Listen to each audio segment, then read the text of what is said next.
Berjumpa lagi dengan saya Sumadi. Kita akan membahas perilaku organisasi. Tema hari ini tentang memahami kerja tim. Memahami kerja tim itu salah satu topik ya, bukan topik. Salah satu topik dalam kelompok. Nah, tim dalam sebuah perusahaan bisnis atau organisasi yang modern dan maju itu menjadi sebuah keniscayaan. Contohnya beberapa dekade yang lalu, perusahaan semacam Al Gore, Volvo, General Food menjadi perusahaan yang pelopor memiliki tim-tim kerja. Sehingga kemudian publik percaya akan tiga organisasi dan tiga perusahaan ini. Contoh lain misalkan yang menyadari betapa pentingnya tim, itu adalah perusahaan Starbucks. Jadi Starbucks membuat tim dari orang-orang produksi, humas global, komunikasi global, dan pemasaran untuk mengembangkan produk unggulannya yaitu kopi instannya. Nah, tim ini lebih efektif dibanding dengan departemen yang sifatnya departemen atau bagian atau apalah namanya yang sifatnya permanen. Tim akan lebih fleksibel dalam menghadapi perubahan sekaligus mengakomodasi berbagai talenta atau kelebihan-kelebihan dari karyawan. Oleh karena itu, perusahaan atau organisasi yang individualisis yang menonjolkan pada pemberian penghargaan pada pencapaian individu itu memang akan sulit membentuk tim gitu. Nah, tema ini bagi para pemimpin, leader, manajer harus memilih individu yang beragam kemampuan untuk menjadi sebuah tim yang kuat. Para manajer juga dituntut untuk membuat program dan pembinaan agar individu-individu dapat bekerja dalam sebuah tim.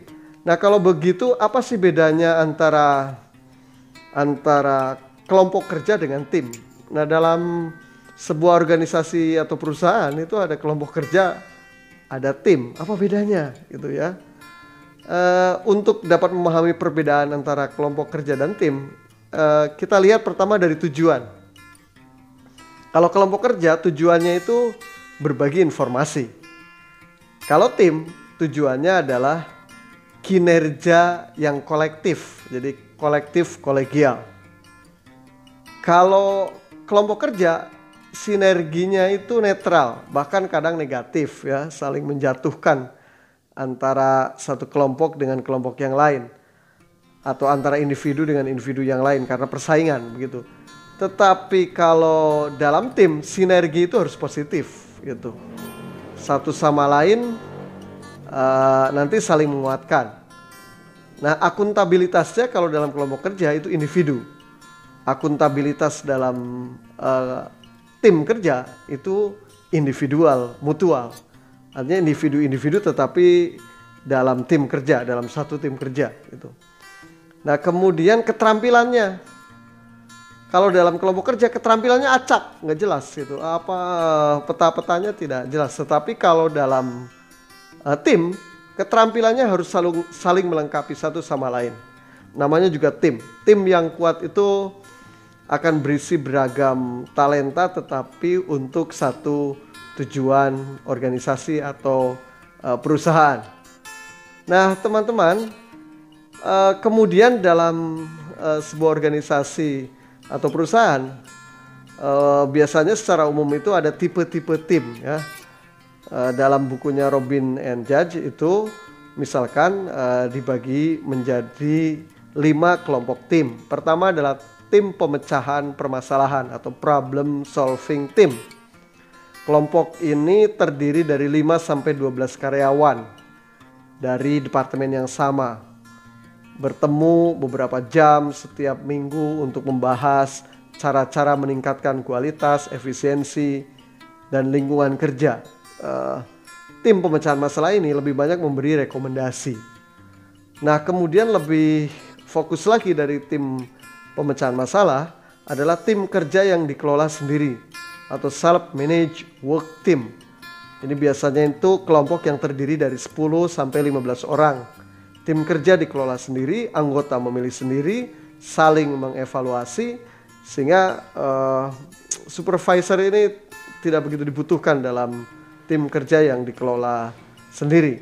Kemudian yang ketiga namanya tim fungsional silang atau cross fungsional team. Nah, para karyawan dari level hierarki yang kira-kira sama, tetapi dari area kerja yang berbeda, yang datang bersama-sama untuk menyelesaikan tugas. Misalkan di Indonesia sekarang ada namanya tim menghadapi virus corona atau COVID-19 yang dikomandoi oleh BNPB. Tetapi kemudian di sana ada TNI, ada Polri, ada Kementerian Kesehatan, ada lintas kementerian dan departemen. Sehingga itu namanya menjadi tim fungsional silang. Kemudian yang keempat ada tim virtual atau virtual team, yaitu tim yang menggunakan teknologi komputer untuk mengikat bersama-sama secara fisik yang para anggotanya tersebar agar mencapai tujuan yang umum. Nah, apalagi situasi kita social distancing ya, physical distancing. Tim virtual ini dalam sebuah organisasi perusahaan menjadi sangat penting. Dan tim virtual ini menyatukan para anggota-anggota yang berada di berjauhan, gitu, lokasinya berjauhan. Dan di dunia modern saat ini memang bekerja di dalam sebuah perusahaan kadang-kadang kita tidak perlu harus setiap hari ngantor di tempat itu, tetapi melalui tim virtual itu kemudian kita dapat berkoordinasi dan menyelesaikan pekerjaan-pekerjaan perusahaan atau organisasi bersama-sama sehingga tujuannya tercapai dan kinerja kita terjaga. Kemudian yang kelima namanya sistem multi team. Jadi multi team system itu suatu pengumpulan dua atau lebih tim yang saling bergantung pada tujuan dari atasan, tim yang terdiri atas banyak tim. Ya, tadi contoh tim COVID-19 tingkat nasional. Wah, ini terdiri dari berbagai tim ya. Atasannya ya langsung presiden sebagai komando, kemudian ada tim BNPB, tim Kementerian Kesehatan, lintas menteri dan seterusnya, pemerintah daerah ya, sampai pemerintah kabupaten kota. Itu semua namanya sistem multi tim. Nah, teman-teman, kemudian pertanyaan selanjutnya, faktor apa yang menentukan tim itu dapat berhasil atau tidak? Untuk melihat itu, kita bisa melihat ada 3. Jadi faktor yang menentukan tim dapat berhasil atau tidak. Pertama dilihat dari konteks, yang kedua dilihat dari komposisi, dan yang ketiga dilihat dari proses. Mari kita bahas satu persatu.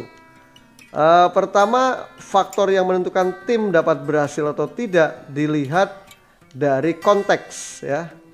Pertama, sumber daya yang memadai. Jadi tim ini memang bukan sumber daya yang biasa, tetapi sumber daya yang di atas rata-rata karyawan yang lain ya. Sumber daya yang memiliki kompetensi dan kinerja tinggi. Oleh karena itulah disebut dengan sumber daya yang memadai. Yang kedua, kepemimpinan dan struktur. Nah, tim itu memang harus ada pembagian pekerjaan terorganisir. Siapa memegang apa, kerjaannya apa, tanggung jawabnya seperti apa. Ibarat sebuah tim sepak bola, ada captain, ada goalkeeper, ada back ya, ada libero, ada pengatur serangan ya, playmaker gitu. Ada pemain sayap, kemudian ada striker yang harus bikin gol. Itulah kepemimpinan dan struktur dalam sebuah organisasi. Kemudian yang ketiga itu terkait dengan iklim kepercayaan. Jadi tim sukses atau tidak itu akan tergantung juga pada iklim kepercayaan. Sesama anggota tim saling percaya ya akan kapasitas tugas masing-masing, juga tanggung jawab yang dibebankan masing-masing. Tetapi juga sekaligus percaya kepada pimpinan di tim, di organisasi itu.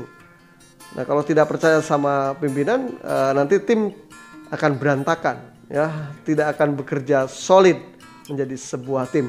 Jadi kepercayaan antar sesama anggota tim juga terhadap pimpinan. Kemudian yang keempat adalah evaluasi kinerja dan sistem pemberian imbalan. memang bekerja dalam satu tim, tetap saja harus ada evaluasi kinerja dalam konteks ya tim ya. Kemudian ada sistem pemberian imbalan, walaupun itu berbeda-beda, tetapi dalam konteks kolektivitas tim gitu ya.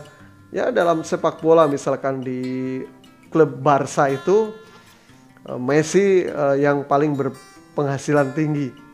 Dalam setahun Messi setidaknya mendapat penghasilan 2,3 triliun ya.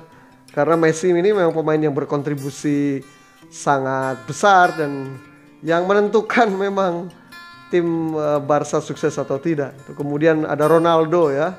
Setelah Messi itu ada Ronaldo, pendapatannya 2,1 triliun di Juventus gitu ya.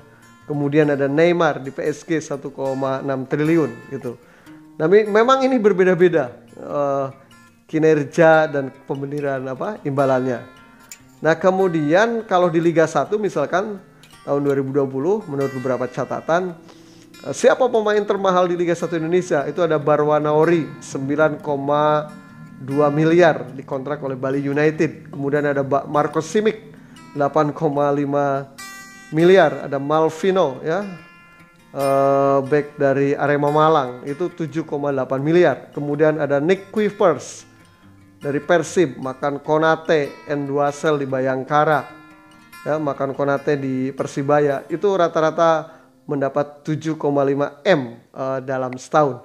Nah, ini evaluasi kinerja tim. Biasanya makin berkontribusi itu imbalannya makin baik, tetapi dalam konteks tetap tim gitu ya.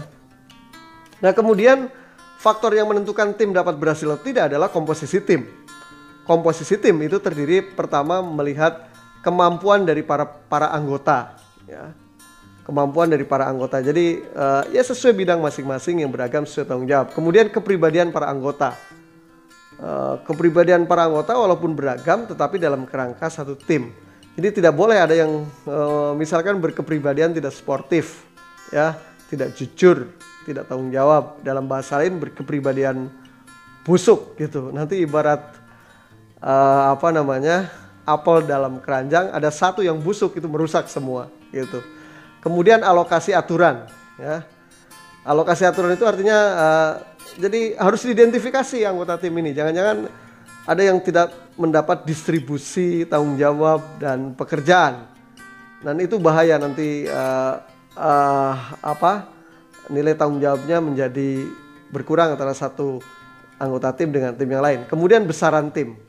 Jadi makin kecil sesungguhnya tim itu makin efektif. Tim yang efektif itu menurut kajian Robin and Judge itu ya 5-9 orang. Itu justru nanti akan menjadi efektif. Kemudian pilihan anggota artinya bahwa memang tim itu bukan karyawan, tetapi ini adalah anggota-anggota atau karyawan yang terpilih gitu. Nah, kemudian yang ketiga faktor yang menentukan tim berhasil atau tidak dilihat dari proses tim gitu. Proses tim itu pertama rencana dan tujuan umum. Dari tujuan umum itu kemudian disusun menjadi tujuan yang spesifik khusus. Kemudian yang ketiga adalah keberhasilan tim.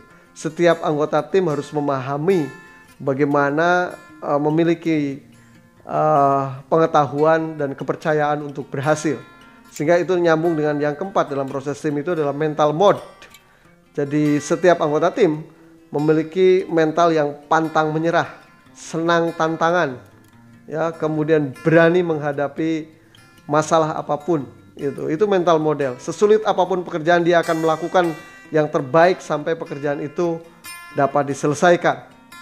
Nah, tapi jangan lupa yang kelima ada level konflik. Nah, konflik-konflik ini jangan sampai terjadi dalam sebuah tim, walaupun kadang juga terjadi. Tetapi ini harus diselesaikan secara eksplisit sehingga antar anggota yang lain memiliki informasi yang sama dan hak yang sama sehingga konflik itu tidak terjadi. Keenam, kemalasan sosial.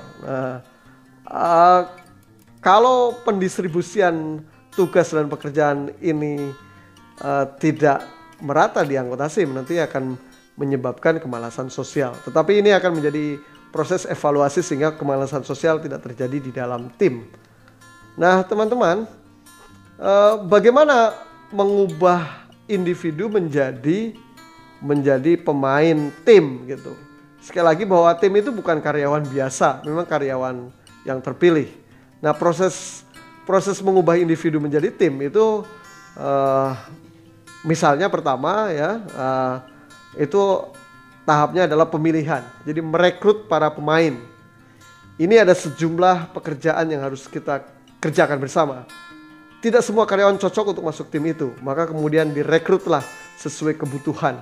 Mana yang pintar mengonsep, mana yang pintar menyusun laporan, mana yang pintar presentasi, mana yang menguasai masalah dan lapangan, ya, mana kemudian yang menguasai IT. Jadi betul-betul pemain yang para karyawan yang terpilih, mana yang memiliki kemampuan intrapersonal yang baik gitu. Nah, dipilihlah, direkrut itu para pemain. Kemudian tahapan yang kedua adalah pelatihan, yaitu menciptakan para pemain menjadi sebuah tim yang kuat gitu. Anda lihat kemarin persiapan Liga Shopee 1 ya, yang sekarang sedang terganggu oleh Corona.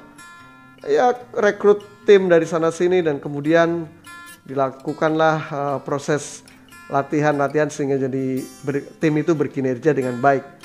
Walaupun sudah dipilih berbagai individu-individu yang dibutuhkan dalam tim, tetapi tetap harus ada pelatihan yang itu mampu menciptakan para anggota menjadi sebuah tim dan pemahaman tim, berkinerja tim, bukan individu-individu lagi.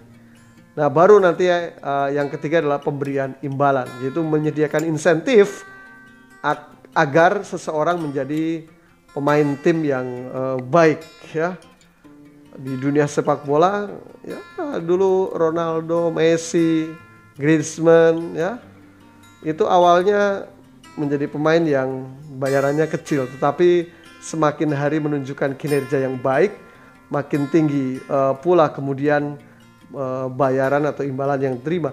Dan begitu juga dalam perusahaan-perusahaan ya, mungkin tadinya adalah karyawan biasa tetapi kemudian terus berkinerja baik, memiliki kemampuan yang baik, maka insentif itu makin hari makin bertambah, tunjangan-tunjangan makin tinggi, dan itu tentu akan menjadi baik bagi para anggota tim. Saya kira itu teman-teman. Terima kasih kajian kelompok terkait teamwork atau tim kerja sebagai sebuah kebutuhan dalam organisasi modern dan perusahaan modern saat ini. Terima kasih. Mari kita berdiskusi di channel ini. Ada hal-hal yang tidak dimengerti atau hal-hal yang baru untuk didiskusikan. Assalamualaikum warahmatullahi wabarakatuh.